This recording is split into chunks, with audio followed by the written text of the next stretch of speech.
बिस्मिल्लाहिर्रहमानिर्रहीम, अस्सलाम वालेकुम। मैं हूं सैबी काज़मी। आप देख रहे हैं फेसबुक और यूट्यूब। मेरे साथ इस वक्त मेरी फेवरेट तज्जिया निगार समीना पाशा साहिबा मौजूद है। सबसे पहले मैं आपको जेल के इस वक्त इलेक्शन जो हुए हैं, आप लोग हैरान होंगे। 3 बड़ी जेल में इलेक्शन हुए और उनके नताइज से आप पूरे पाकिस्तान के नताइज सैंपल के तौर पर समझ सकते हैं। अटक जेल में आपको याद होगा इमरान खान यहाँ पे अपना वक्त गुजार चुके हैं। यहाँ पर इलेक्शन हुए, तहरीक-ए-इंसाफ 945 वोट लेकर ये इलेक्शन जीत चुकी है। ये हल्का अटक का बनता है N49 और इसमें नून लीग को सिर्फ 40 वोट मिले हैं। इसके अलावा पीपल्स पार्टी को 13, टीएलपी को 10 और जेयूआई को सिर्फ 3 वोट मिले। दूसरा जो डीजी खान राजनपुर में आपको पता है जेल है, वो भी बहुत बड़ी, वहां पे पीटीआई को 327 वोट मिले और नून लीग को सिर्फ 23 वोट मिले। ये दूसरी जेल थी। अब तीसरी बड़ी जेल जहां पे इमरान खान खुद इस वक्त मौजूद है, अडयाला जेल। अब सबकी नजरें उस पर इमरान खान वहां मौजूद है और वहां के नताइज अगर मैं आपको बताऊं तो आप हैरान भी होंगे और परेशान भी होंगे। परेशान सिर्फ नून लीग के लोग होंगे, क्योंकि अडयाला जेल में इमरान खान तहरीक इंसाफ को 4,545 वोट मिला है इसमें, और नून लीग को सिर्फ 400 वोट मिले हैं।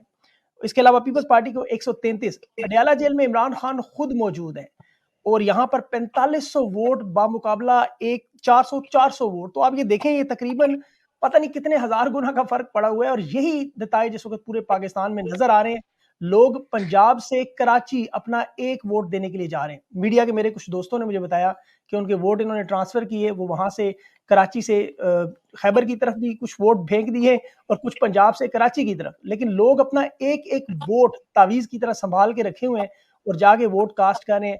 दूसरी तरफ इंटरनेशनल इदारे पाकिस्तान के इलेक्शन की शफाफियत पर आपको पता है जिस तरह सवाल उठा रहे हैं।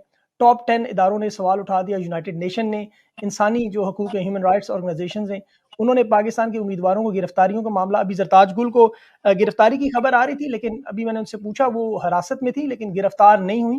लेकिन उसके अलावा बहुत से लोग गिरफ्तार हो चुके हैं। ये वाहिद इलेक्शन है पहली दफा कि जहां 24 घंटे पहले उम्मीदवारों को गिरफ्तार किया जा रहा है।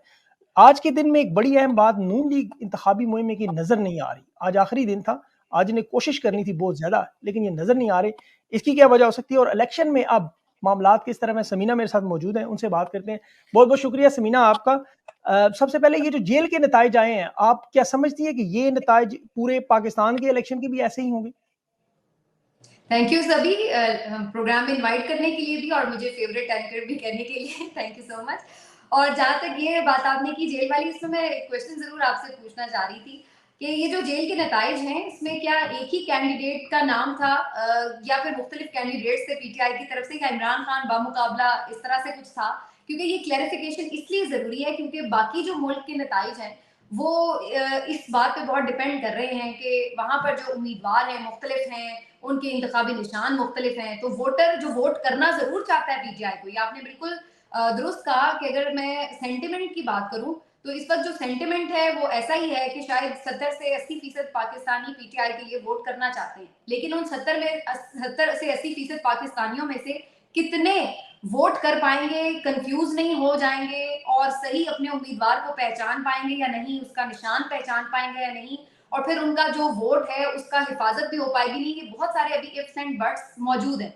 Sentiment, you are right, absolutely 70 to 80% कोई प्रॉब्लम नहीं है, पीटीआई का वोटर मौजूद है और वो वोट करना चाहता है। तो अगर आप इसको बता सकें मुझे कि जो ये जेल में हुए हैं वहां पर क्या पैटर्न था वोटिंग का, कि पीटीआई या पीएमएल सिर्फ लिखा हुआ था या फिर यानी जमातों के नाम लिखे हुए थे या मुख्तलिफ कैंडिडेट्स थे, तो फिर हम सही तौर पर अंदाजा लगा सकते हैं कि एग्जैक्टली जो आम इंतखाबात होंगे उसमें लोगों के लिए कितना मुश्किल होगा उसको वोट करना, और फिर ये कि वो सही तौर पर वोट पहुंच भी जाए।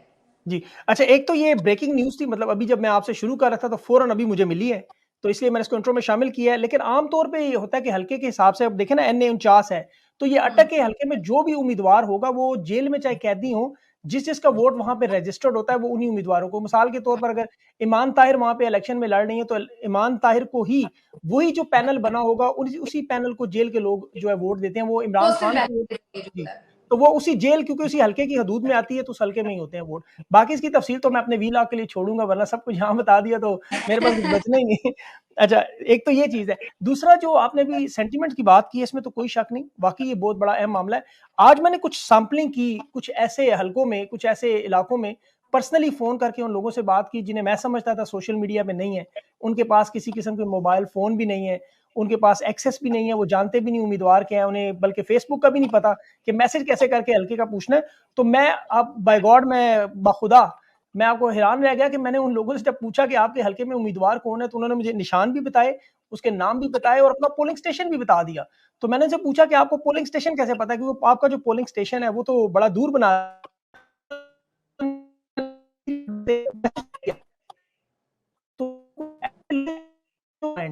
मतलब जिन्हें पाकिस्तान में साईं लोग कहते हैं, आपको पता है, जो बेचारे जिन्हें हम हमारे मुआशरे में ज्यादा जी, तरजीह नहीं दी जी। जाती, वो लोग भी बड़े पम्प्ड अप थे। तो उससे मुझे नजर आया कि शायद ये एक सैम्पलिंग थी। लेकिन ओवरऑल आप सही कह रही हैं कि कुछ थोड़े से हैं कंसर्न के लोग, जो है वो जाहिर है रोका जा रहा है, हर तरह से रोका जा रहा है, पोलिंग स्टेशन दूर किए जा रहे हैं। लेकिन अब देखना यह है कि अवाम इन तमाम चीजों का मुकाबला कैसे करती है। जो आपके आप पास क्या सभी बात कर रहे हैं ना, इस पे मैं भी आपके उसमें जिस तरह से आप सबसे सर्वे कर रहे हैं कि सबको पता है या नहीं, तो मैं भी आजकल आते जाते किसी भी रेडी वाले पर या कोई शॉपकीपर से या किसी से भी पूछती रहती हूँ रैंडमली, ताकि जरा आइडिया होता रहे। तो जी जी इंटरेस्टिंगली जो मेरे घर पे आज आई थी खातून जो कपड़े धोती हैं, उनसे मैंने पूछा कि भाई आपका क्या, कहती है हम बल्ले को वोट देते हैं, लेकिन बल्ला तो इमरान खान को ले ले आने में। तो मैंने कहा फिर अब कौन है उसका उम्मीदवार, आपको पता है? तो कहने लगी हमारे गांव में जो पीटीआई के वो बंदे हैं, उन्होंने हम सबको फोन करके बता दिया है। तो अब जो वहां पर हमारे उम्मीदवार है, उनका जो निशान है ना, ये ट्रांसफॉर्मर है। तो हमने अब उन्होंने बस भिजवानी है, हम 40-50 लोग हैं यहाँ पे वोटर उनके, और हमने वहां जाके गांव में वोट कास्ट करके आना है।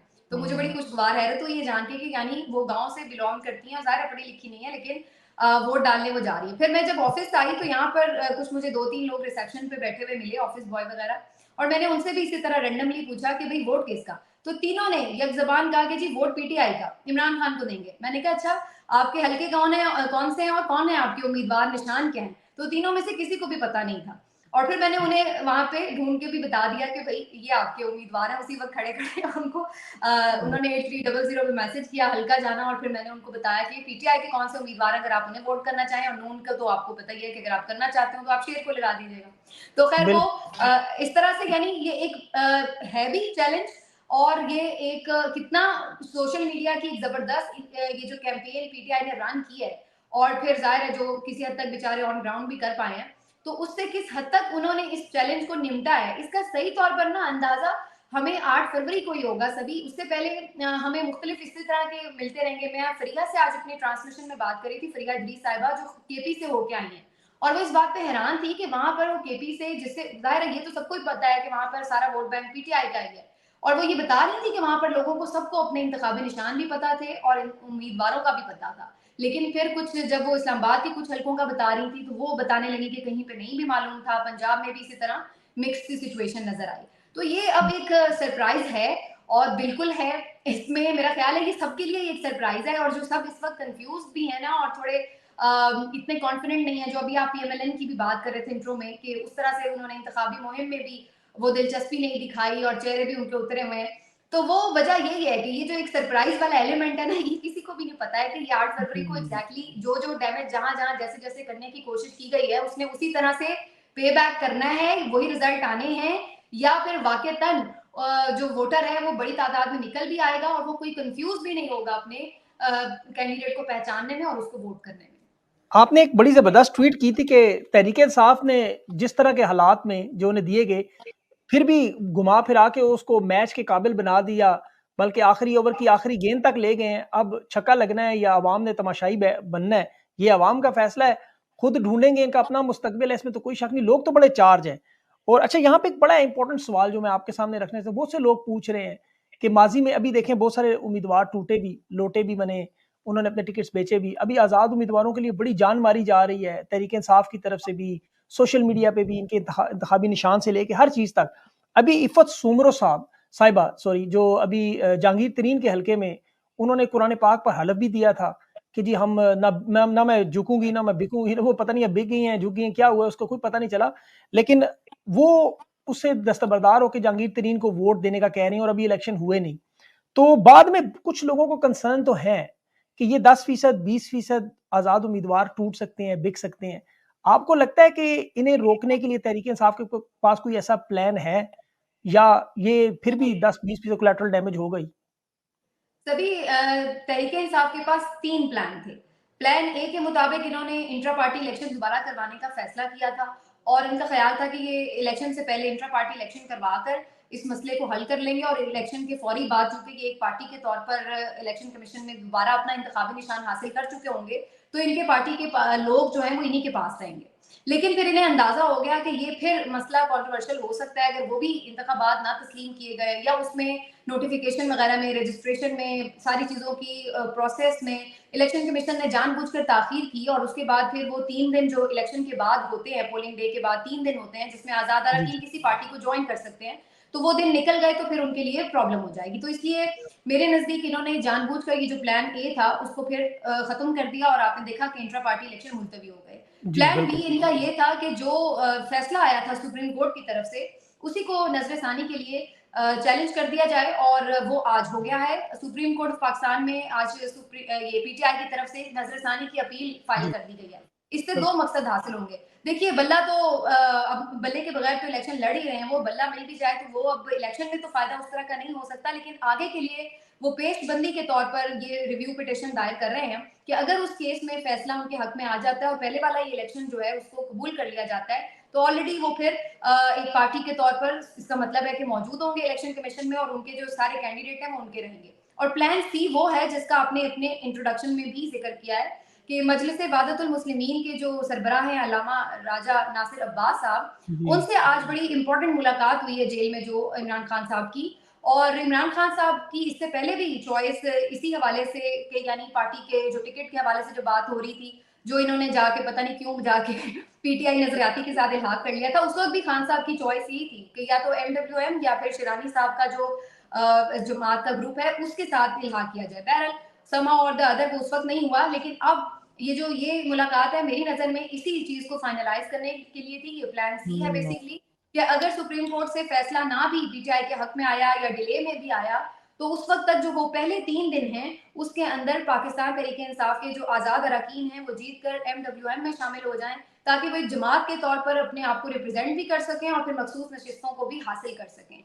वेरी इसके बावजूद भी उन लोगों को कोशिश की जाएगी डराने धमकाने की भी और इधर उधर शामिल करवाने की भी, लेकिन इसका जो सही नंबर है वो उसका अंदाजा उसी वक्त होगा सभी जब इलेक्शन रिजल्ट आ जाएंगे कि वो आजाद अरकान कितनी बड़ी तादाद में, अगर तो वो बहुत ज्यादा तादाद में 70-80 नशिस्तें 100 नशिस्तें जीत लेते हैं, तो इतनी बड़ी तादाद को तो आप नहीं किसी में शामिल करा सकते। हाँ, अगर वो आते ही बेचारे 15-20-25 हैं तो उनमें से फिर 8-10 आप इधर उधर भी शामिल करा लें, तो बाकी अगर रह भी रहे होंगे पीटीआई के नाम के ऊपर तो कोई इतना फर्क नहीं डाल सकेंगे।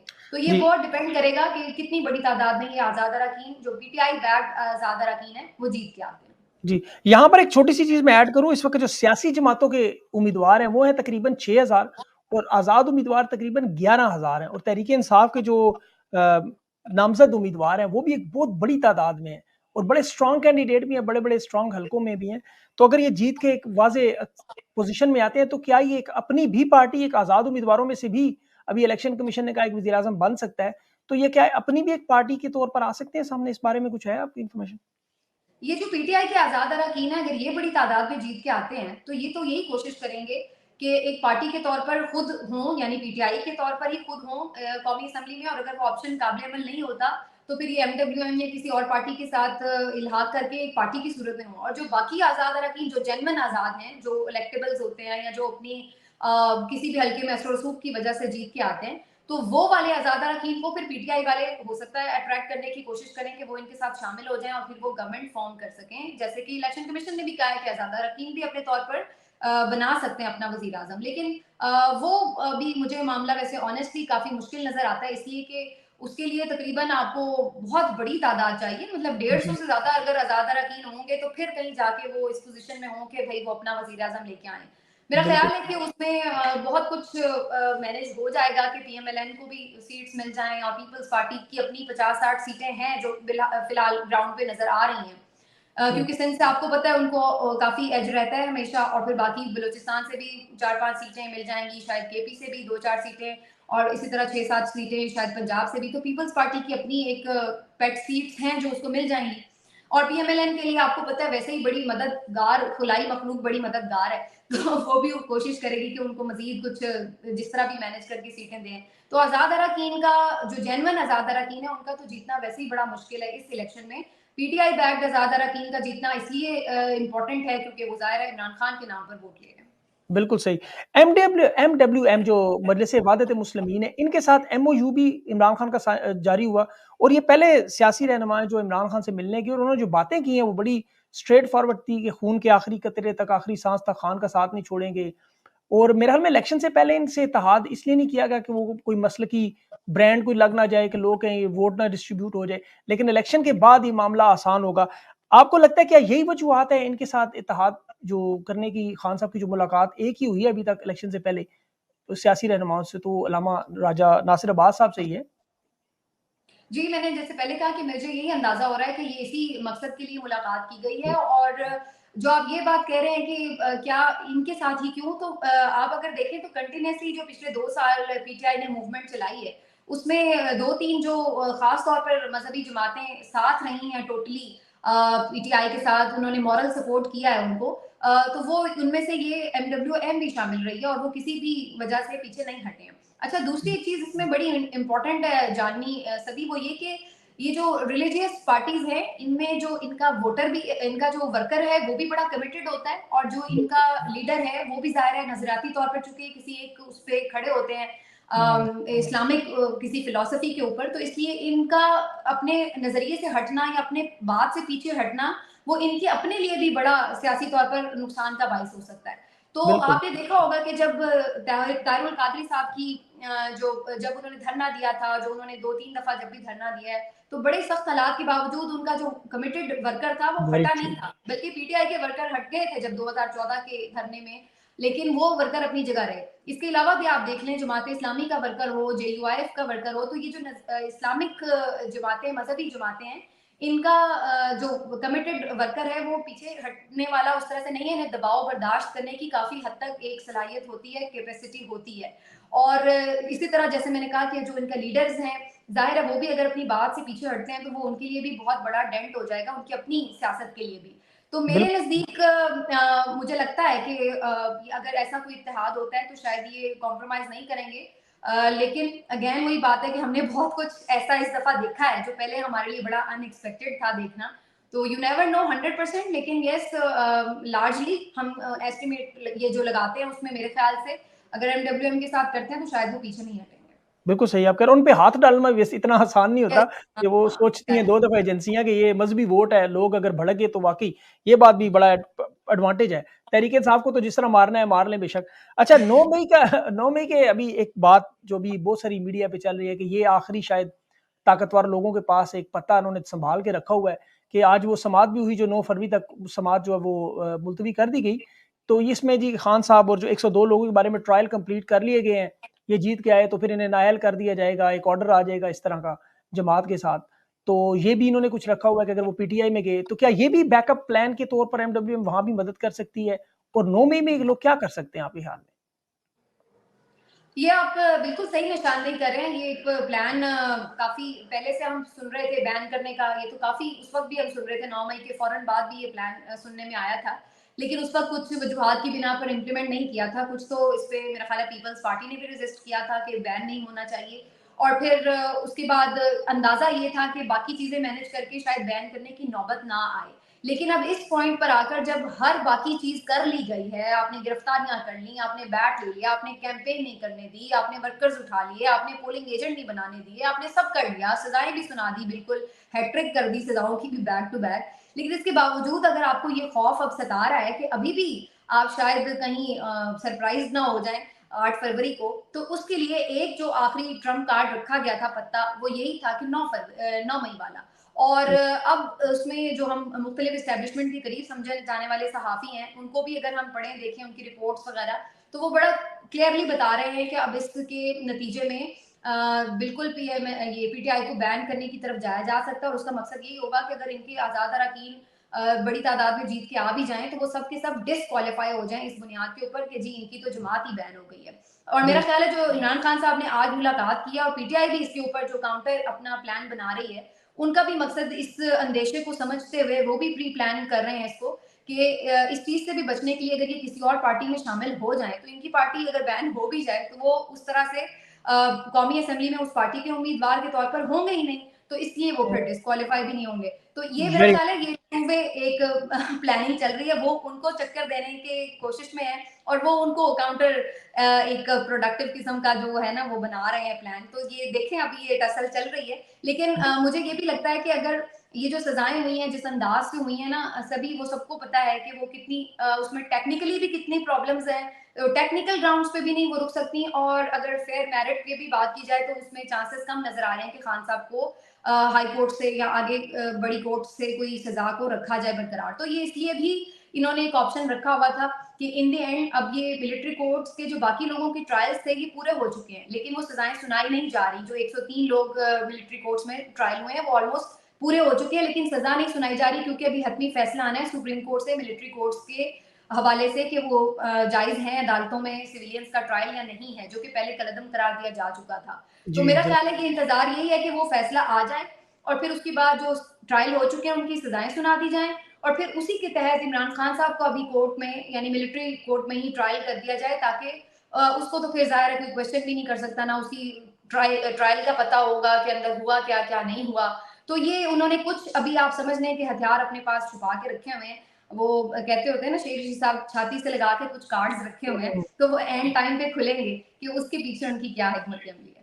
8 फरवरी को लोग अगर 70% से ज्यादा टर्न आउट देते हैं तो फिर ये सारे प्लान आपको लगता है धरे के धरे रह जाएंगे? लोग इतनी बड़ी तादाद में वोट कास्ट कर देते हैं, 12 करोड़ वोट है, अगर 70% आ जाता है उसमें, जो 8 करोड़ 40 लाख वोट, बहुत बड़ा वोट पाकिस्तान में। सबसे बड़ा जो वोट बैंक था वो 57% आया था 1971 में। उसके बाद हमने देखा बांग्लादेश बन गया, शेख मुजीब प्राइम मिनिस्टर बन गए, जेल से निकल आए। तो आपको लगता है अगर इतना वोट पाकिस्तानियों ने कास्ट कर दिया, जो नजर आ रहा है बाहिर उनकी टेंशन से, तो ये सारे मामलात आपको बिखरते हुए नजर आएंगे? उस वक्त फिर एस्टेब्लिशमेंट के पास और ताकतवर लोगों के पास क्या ऑप्शन होगी? ये इमरान खान को, उनकी हुकूमत को कैसे एक्सेप्ट करेंगे? बिल्कुल एक्सेप्ट करने के मूड में ये नज़र नहीं आते, और ये मुझे बिल्कुल ठीक नज़र आ रहा है कि मुझे तो ये मेरी असेसमेंट तो कह रही है कि टर्नआउट बड़ा होने जा रहा है। इसमें मुझे तो मेरी असेसमेंट जो मैं ओवरऑल सबको सुन रही हूँ, जो लोग ग्राउंड पे सर्वे कर रहे थे, जो मैं खुद लोगों से आते-जाते पूछती हूँ, और जो मेरी एक गट फीलिंग भी है, वो मुझे ये बता रही है कि टर्नआउट तो बड़ा होगा, और मेरा ख्याल है 60% से तो अबव होगा इन एनी केस। लेकिन अगेन मैं ये जरूर बात कहूंगी यहाँ पे सभी कि ये बड़ा इंपॉर्टेंट है कि जो टर्न आउट है वो सही तौर पे वोट कास्ट हो जाए, कंफ्यूज ना हो जाए लोग अपने इंतखाबी निशान की वजह से, इंतखाबी उम्मीदवार कौन है एग्जैक्टली हल्के का, और फिर दूसरी जो एक तो ये चीज कि वोट सही कास्ट हो जाए, और फिर उसके ऊपर पहरा भी। देखिए जहां पे क्लोज मार्जिन वाले हल्के होंगे ना, वहां अगर 10-15 हजार का फर्क हुआ तो वो तो फिर पीटीआई को सीट नहीं मिलने वाली है। तो उसमें फिर आपको ये बड़ा इंपॉर्टेंट होगा कि आपने उस वोट का पहरा दिया है या नहीं। तो अभी बहुत मरहले बाकी हैं, और एक तो पहला मरहला ये है कि बड़ा निकले वोटर, दूसरा कि वो सही तौर पे वोट कास्ट भी कर सके एग्जैक्टली पीटीआई के उम्मीदवार को, इमरान खान के उम्मीदवार को, तीसरा उस वोट का पहरा भी दे सके और अपना रिजल्ट एग्जैक्टली इलेक्शन कमीशन से हासिल कर सके, जो कि वहां पर वो वोट डाल के आया। तो ये 3-4 मरहलों के बाद ये मरहला आएगा कि कौन अब किसको एक्सेप्ट करने जा रहा है। मेरे नजदीक केपी में शायद किसी हद तक माइंड बन चुका है ताकतवर हल्कों का कि अगर वहां पर केपी में पीटीआई की हुकूमत को रोका तो वहां पर हालात खराब हो सकते हैं, कुछ भी वहां पे रिजल्ट हो सकता है, बहुत मसाइल हो सकते हैं। तो मेरा अंदेशा यानी मुझे लगता है कि वो इस अंदेशे को भांपते हुए शायद केपी में बहुत ज्यादा मनूवरिंग की तरफ नहीं जाएंगे, लेकिन पंजाब में पूरा जोर लगाया जाएगा कि उस तरह से पीटीआई की नशिस्तें ना निकल जी, सकें कि पीटीआई फेडरल गवर्नमेंट बनाने की पोजीशन में हो। तो यहाँ पे अगर जी यहाँ पे एक बड़ा इंपॉर्टेंट सवाल देखिए, अगर हल्के पोलिंग स्टेशन के बाहर अगर 40-50 हजार लोग भी खड़े हो जाएं और फॉर्म 45 के लिए, जिस तरह गिलगित अस्तोर में हमने देखा, लोगों ने राजनपुर में और बहुत सारे हलकों में लोगों ने फॉर्म 45 हासिल किया, तो अगर ये पोलिंग स्टेशनों के बाहर लोग इतनी बड़ी तादाद में मौजूद रहे, जिस तरह उन्हें लगातार एक सबक पढ़ाया जा रहा है कि आपने जब तक फॉर्म 45 ना मिले नहीं जाना, तो फिर तो उन्हें नतीजा हाथ में मिलना लाजमी है। तो आपको लगता है कि ये खुदा ना ख्वास्ता अगर इन्होंने गड़बड़ की तो हालात कुछ खराब हो सकते हैं? मैं फिर वही बात कहूंगी सभी कि केपी में मुझे लगता है कि ऐसी कोई सिचुएशन पंजाब अगर में बनी, पंजाब में मुझे नहीं लग रहा कि वो लोग बहुत ज्यादा रेजिस्ट करने की पोजीशन में हैं। एक तो पंजाब का अपना एक मिजाज है और उसमें जरा रेजिस्टेंस थोड़ी कम ही है माजरत के साथ, और दूसरी बात ये है कि यहाँ पर वैसे जो यहाँ एक पे मीना, सॉरी सॉरी, क्योंकि बहुत सारे पंजाब के लोग सुन भी रहे होंगे, 2 साल में जितनी मार पंजाब ने खाई है, हकीकत में आप जानती हैं कि जितनी इस वक़्त गिरफ्तारियाँ और जितने छापे, जितने नहीं, मैंने ये नहीं अगवा कह रही कि उन्होंने मार नहीं खाई। मैं तो ये कह रही हूँ, मार तो वो खा रहे हैं, लेकिन यही तो मसला है, मार खा रहे हैं। हक नहीं ले पा रहे ना अपना, वो मार खा लेंगे के जा रहे हैं। अब लेंगे इनको आदत है इंशाल्लाह। मार यही अब तो मैं लगता है वो लेके कहती हूँ। जाएँगे। अब जी। उधर उनको केपी में पता है कि अगर उनको मारा तो फिर कुछ हाँ, आगे से सीन रिस्पॉन्स और आएगी, भी सही होगी। बात। ये वो चीज़ बात यही तो दुरुस्त है। मैं कह रही हूँ कि पंजाब को मार खाने की आदत हो गई है, वो मार खाए जा रहे हैं। वो थोड़ा-सा देर रुक भी जाएँगे शायद, तो कहीं कुछ हलकों में वो शायद ज़्यादा रेजिस्टेंस शो भी कर पाएँ। और स्पेशली जो 9 मई के बाद की सिचुएशन है ना, उसमें पंजाब में जो माहौल है ना सभी, वो बड़ा अजीबो-गरीब हो गया है। और बहुत ज़्यादा इन्होंने लोगों को टेरराइज़ कर दिया है। अब आम बंदा चाहे वो दिल से उसकी जो भी सेंटिमेंट्स हों, जो भी समझता हो, लेकिन गली में खड़े होना पीटीआई के लिए और रेज़िस्ट करने का वो जब सोचता है, तो वो उसको फिर परेशानी एक लाहक होती है कि भाई जी। पीछे क्या सिचुएशन है। अच्छा, यहाँ पे मैं इसलिए आपको छोटी-सी इसमें ऐड करूँ चीज़ के जो मैंने असेस की है अभी रिसेंटली जो कुछ वाक़यात हुए हैं, कि अब ऐसे लोग मुझे नज़र आए कि जिन्होंने ज़िंदगी में कभी नहीं कहा था कि हम खड़े होंगे, वो भी कह रहे हैं कि जी अब मार खा-खा के हम आदी हो गए हैं, अब और कितना मारेंगे? अब वो रेज़िस्ट लोग कर रहे हैं और जब मेरे ख़्याल में जब इतनी ज़्यादा मेजॉरिटी को लोग देखेंगे, तो इलेक्शन वाले दिन तो वैसे भी आपको पता है एक-एक स्टेशन पे ज़्यादा से ज़्यादा 2-3 पुलिस वाले होते हैं या ज़्यादा से ज़्यादा आप कर लें, इतनी नफ़री भी नहीं होती, लोग इतनी बड़ी तादाद में आ जाएँ, तो वो संतरी बेचारा वैसे ही आपको पता है भीगी बेली बना होता है। तो मेरा नहीं ख्याल कि ये कुछ वहाँ कुछ इस तरह का मामला होगा और अल्लाह ना करे ऐसा हो। कराची में आपको क्या लग रहा है वहाँ पे 21 नशिस्तें हैं, आपको पता है बलूचिस्तान से ज़्यादा नशिस्तें और खैबर पख्तूनख्वा की आधी नशिस्तें। वहाँ पे क्या होने जा रहा है? एमक्यूएम भी है, पीपल्स पार्टी भी है और पीटीआई के उम्मीदवार भी हैं। पीटीआई के वहाँ पर पहले भी जो ज़्यादा हमें सपोर्ट नज़र आती थी, वो क्लिफ्टन, डीएचए और इस तरह के जो इलाके थे, पॉश इलाके ज़्यादा वहाँ पर नज़र आती थी। और एमक्यूएम की हालत वहाँ पर आज भी कोई बहुत स्ट्रॉन्ग नहीं है, लेकिन उनको भी काफ़ी आशीर्वाद हासिल है और कोशिश है कि उनको भी किसी तरह दोबारा खड़ा किया जाए, जान डाल के मुर्दा घोड़े में उनको भी कहीं रेस में शामिल कर दिया जाए। पीपल्स हुँ। पार्टी ने पहले भी आपको पता है बलदियाती इलेक्शन में ठीक-ठाक पैसा भी लगाया और वहाँ पर काफ़ी काम-शाम करवा कर और बड़ी चीज़ें करके उन्होंने मैनेज भी किया काफ़ी हद तक इलेक्शन को। जमात इस्लामी वहाँ पर काफ़ी बेहतर लेकिन वो बारिश ने सारा कुछ तबाह कर दिया ना उनका, बारिश ने हाँ, लेकिन अगेन वही बात है कि मैं वैसे ऑनेस्टली आपको बताऊँ सभी, तो जो अभी शेर अफ़ज़ल मरवत साहब ने सिंध में सारे जाके हाँ, कन्वेंशंस वगैरह राइट। किए, तो मैं ये देख के हैरान हुई कि यहाँ तो बड़ा अच्छा पोटेंशियल मौजूद है किसी और पार्टी के लिए, एक स्पेस मौजूद है। अगर कोई सीरियसली पार्टी वहाँ जाकर थोड़ा टाइम लगाती, तो पीपल्स पार्टी को अच्छी खासी वहाँ पे टेंशन पड़ चुकी होती। लेकिन हुँ। प्रॉब्लम ये है कि पीएमएलएन वहाँ पे बिल्कुल एग्ज़िस्ट ही नहीं करती है।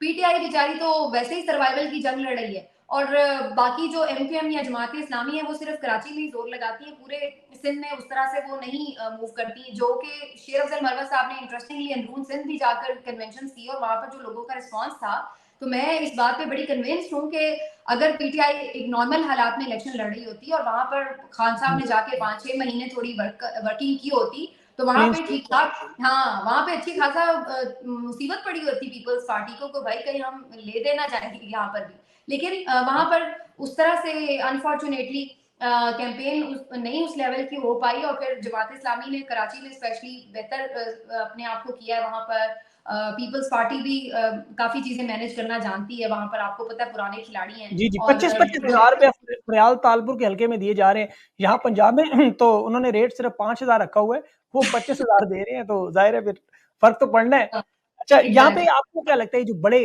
हेवी कैंडिडेट्स हैं नवाज़ शरीफ ख़ास तौर पर जैसे डॉक्टर यास्मीन राशिद के मुकाबले में लड़ रहे हैं, उनकी हल्के में नया पाकिस्तान ने एक सर्वे किया था, कल वो मेरे प्रोग्राम में भी थे हसनैन, तो उनके मुताबिक तो यास्मीन राशिद जो वो जीत रही हैं वाज़ेह तौर पर और अच्छा खासा डिफरेंस था। 50-50 का डिफरेंस नहीं था बल्कि नवाज़ शरीफ साहब बहुत पीछे थे। तो आपको क्या लगता है कि ये जो हेवी कैंडिडेट्स हैं मरियम नवाज़ हैं, नवाज़ शरीफ हैं, क्या ये अपनी सीटें बचा सकेंगे? पूरी इस वक्त जो मशीनरी है ना और हर तरह का लालच भी और दबाव भी यूज किया जा रहा है स्पेशली इन हैवी वेट्स को जिताने के लिए।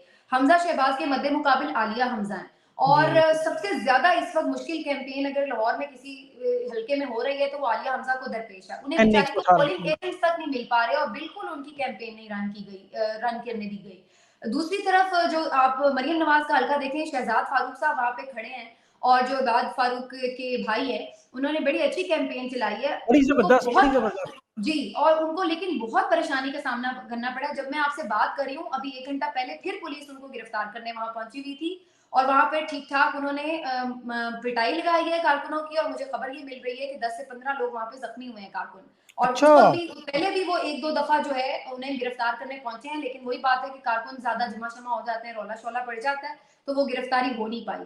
तो मरियम नवाज के अगेंस्ट जो शहजाद फारूक साहब है उनको भी काफी ज्यादा दबाव का सामना करना पड़ा है, बड़ी मुश्किल हालात में उन्होंने कैंपेन चलाई है। जो मियां नवाज शरीफ वाला मामला है उसमें यह है कि यास्मीन राशिद साहिबा की एक तो वैसे भी हमेशा वो बड़ी खूबसूरत प्यारी किस्म की कैंपेन करती हैं, डोर टू डोर बड़ी पोलाइटली सबके बिल्कुल पास बिल्कुल। जाती हैं, बड़ी मेहनत करती हैं हमेशा। तो उनका एक ऑलरेडी स्ट्रॉन्ग होल्ड था, और फिर ऊपर से जिस तरह से उन्होंने बहादुरी के साथ जेल काटी है, वो खान वाला फैक्टर वो भी साथ में शामिल हो गया, तो वो बहुत स्ट्रॉन्ग कैंडिडेट है। लेकिन मैं फिर भी ये समझती हूँ कि ये तीनों को जिताने के लिए एड़ी चोटी का जोर लगा दिया जाएगा कि ये तीनों जो हैवी वेट्स हैं शरीफ के, ये किसी भी तरह अपने ये आबाई हल्के जो हैं उसमें जीत ना पाए। तो नया पाकिस्तान की जो सर्वे की आपने बात की, मैं अक्सर उनको फॉलो करती हूँ हसनैन को, लेकिन एक प्रॉब्लम जो है वो ये कि वो जब भी किसी से पूछ रहे हैं तो वो हालांकि वो बड़ा अच्छा सर्वे करते हैं, अनकट भी होता है और बड़ी मेहनत भी करते हैं, लेकिन वो सबसे एक ही सवाल पूछ रहे हैं कि वोट किसका, और वो सिंपली लोग कह देते हैं पीटीआई का या पीटीआई पीटीआई पीएमएलएन पीटीआई। लेकिन अगेन जो इस वक्त प्रॉब्लम है वो ये कि पीटीआई का वोट करने वाला भी बाज औकात ये नहीं जान रहा कि उसके हल्के में इंतखाबी निशान यास्मीन राशिद का है कौन सा। अच्छा, तो ये अच्छा ये रात को हमने डिसीजन डिस्कस जो है ना, किया था। इससे 10 to 20% वोट को डेंट पड़ने का खदशा है। इस बात जी को हम खारिज इम्कान करार नहीं दे सकते। जी। अच्छा, ये रात को बड़ा डिटेल से उनके साथ तकरीबन 1 घंटे का प्रोग्राम था, उसमें मैंने उनसे सारा सैंपलिंग का तरीका पूछा, किस तरह करते हैं। उसका उन्होंने जवाब दिया कि हम लोगों को बाकायदा निशान दिखाते हैं कि इनमें से कौन सा निशान है आपके उम्मीदवार का, तो लोग हमें आइडेंटिफाई करते हैं जी ये बैंगन है, ये हमारा इस तरह। और कहते हैं हम उन लोगों से पूछते हैं जो खास तौर पर ज्यादा पढ़े लिखे नहीं होते या बैकवर्ड इलाकों में है। वो उन्होंने कुछ सर्वे ऐसे इलाकों में भी किए कि वो बहुत ज्यादा पसमानदा थे, तो वहां पे इंतखाबी निशान का, ये आपका जो क्वेश्चन था मैंने उनसे पूछा, तो वो कह रहे कि हम उनसे निशान लोगों में बता रहे थे, हमारा ये निशान है, हमारा ये निशान है, उंगली लगा के उसमें बता रहे थे उस पे। तो इस पे तहरीक इंसाफ ने बड़ा काम किया, जो खान साहब का अगर ऐसा पेज था। है तो ये बड़ा जबरदस्त है, और फिर मेरा ख्याल है कि बहुत क्रेडिट देना पड़ेगा पीटीआई को कि अगर इस जी तरह उन्होंने पहुंचा दिए निशान, क्योंकि जो मैंने उनका सर्वे सियालकोट वाला भी देखा था, जो रेहाना डार साहिबा ख्वाजा आसिफ वाले हल्के में उन्होंने किया था, तो बेसिकली उनके पास जो पोस्टर था उसमें रेहाना डार साहिबा के साथ इमरान खान की बहुत बड़ी तस्वीर थी, और इसी तरह से ख्वाजा आसिफ के साथ मियां नवाज शरीफ की तस्वीर थी। तो जाहिर है वो अगर आप पोस्टर किसी को दिखाएंगे तो इमरान खान की तस्वीर देख के तो हर कोई उन्हें पता होगा कि ये जो वो कहेगा इसी को वोट देना है। लेकिन आपके पास कुछ नहीं है दिखाने के लिए, और आप जस्ट उनसे जाके पूछेंगे भाई वोट किसको, वो कहें पीटीआई को, पीटीआई के बंदे का निशान कौन सा है, फिर आपको एग्जैक्टली आइडिया हो पाता है कि जहां पे उसको नहीं मालूम है कि इमरान खान की तस्वीर किस पे है। शायद आपने जो सर्वे देखा उसमें एग्जैक्टली उन्होंने जी ऐसी बताई वो चीज, लेकिन जो मैंने सर्वे देखा मैं आपको उसके पॉइंट ऑफ व्यू से जी बता रही थी। और मेरा ख्याल है कि ये आपकी बात, मैं ये नहीं कह रही जी कि जी ऐसा नहीं हो सकता, जिस तरह की कैंपेन उन्होंने चलाई है सोशल मीडिया पर। देखिए टिकटॉक जो है वो इस वक्त हर नौजवान उसके ऊपर अकाउंट है। ट्विटर पे बिल्कुल शायद हर नौजवान का अकाउंट नहीं होगा, लेकिन टिकटॉक फेसबुक ये तकरीबन हर घर में मौजूद है। तो बिल्कुल इनकी ऐसे। ज्यादा जो इन्होंने टारगेट किया है ना पीटीआई की सोशल मीडिया टीम ने, उन्होंने ये टिकटॉक को बहुत ज्यादा टारगेट किया है। इनकी तकरीबन आप देखें तो मेरा ख्याल है 50% से ज्यादा कैंपेन जो थी वो टिकटॉक पे चली है, और टिकटॉक हर नौजवान के पास है। अगर घर में किसी एक नौजवान के पास टिकटॉक के ऊपर अकाउंट है तो वो घर के बाकी 10 अफराद को ये बता सकता है कि हमारा ये निशान है। तो इसलिए बिल्कुल इस बात का इम्कान है कि सब तक एग्जैक्टली पहुंच चुके हों इंतखाबी निशान। बिल्कुल नहीं, पॉइंट आपका वैलिड है। आपने ट्विटर पे एक छोटा सा सर्वे करवाना है, फिर फेसबुक पे भी करवाना है, मैं आपको वो शेयर भी करूंगा कि लोगों को इंतखाबी निशान का पता है या नहीं। तो ये बड़ा मैं कर इंपॉर्टेंट। चुकी हूँ ऑलरेडी, वैसे अच्छा। मैं ये कर चुकी हूँ हाँ। उसमें अगेन फिर वही बात है, जो ट्विटर पर मेरा फॉलोअर है ना वो है जिसका टिकटॉक जाहिर पे ट्विटर पे अकाउंट है, तो उसको ट्विटर पे जो लोग हैं वो ज्यादातर संजीदा लोग होते हैं, यानी संजीदा मीन्स के जो सीरियसली बहुत थॉरली फॉलो कर रहे होते हैं ऑलरेडी काफी चीजें, तो उनको उनकी अवेयरनेस या उनका जो इन्फॉर्मेशन का लेवल है वो शायद जी जो ट्विटर पे ना हो उसके साथ उसको मैं, तो इसलिए मैं उसका जो ट्विटर पे उन्होंने, वो आपने ठीक बात की, मैंने जब सर्वे किया तो तकरीबन 92% लोगों का जवाब ये था कि हमें मालूम है कि हमारा निशान क्या है, और 8% लोगों का कहना था कि हम बाद में मालूम कर लेंगे। तो अच्छा आप। ये आपकी बात सही है, लेकिन फिर अगेन बात है कि क्या वो एग्जैक्टली जनरल मैसेज को रिप्रेजेंट करता है ट्विटर, वो फिर हमें देखना पड़ेगा कि हर किसी का अकाउंट ट्विटर पे तो नहीं है। अच्छा, एक इंटरेस्टिंग चीज आपको बताऊं, हो सकता है बहुत सारे लोगों को तो पता है शायद, कि टिकटॉक पे मेरी 1.5 बिलियन जो है वो अभी रिसेंटली जो हमने चेक की स्टैट्स थे, ये इस महीने के 1.5 बिलियन। तो उसमें जो सबसे इंटरेस्टिंग चीज है, अभी मैं पीटीआई के उस जलसे में भी था, वो जो 1 करोड़ 60 लाख लोगों ने देखा, तो उसके बाद हम लोगों ने कुछ एनालिसिस इकट्ठे किए थे ये सारे, डाटा इकट्ठा किया कि ये कौन लोग देते हैं, डेमोग्राफिक्स क्या है, तो वो ज्यादातर वो गांव के वो इलाके हैं, आपकी बात बिल्कुल दुरुस्त है, शहरों के लोग नहीं थे, वो सारे गांव के लोग थे, ज्यादातर देहात के लोग, और फार जो मतलब आप कह लें पसमानदा इलाके थे, वहां से लोगों को पता चला। और ये वाकई पीटीआई ने जो मुहिम चलाई थी टिकटॉक पे, ये बड़ी सक्सेसफुल चली है, इसमें कोई शक नहीं। समीना, आपने बड़ी इंपॉर्टेंट इन्फॉर्मेशन दी हैं, और उम्मीद है कि ये लोग आपसे जो सवालात भेजते हैं, मैंने वो सारे इकट्ठे किए हुए थे और आपके सामने रखे हैं। उम्मीद है जो हमारी इलेक्शन की ट्रांसमिशन होगी उसके लिए आपने टाइम जरूर निकालना है। ऑफलाइन में इंशाल्लाह आपसे इस पर डिटेल में बात करूंगा। तो अपना खास ख्याल रखिए, and I am really thankful कि आपने अपनी मसरूफियत में से टाइम निकाला। Thank you so thank much. You so much.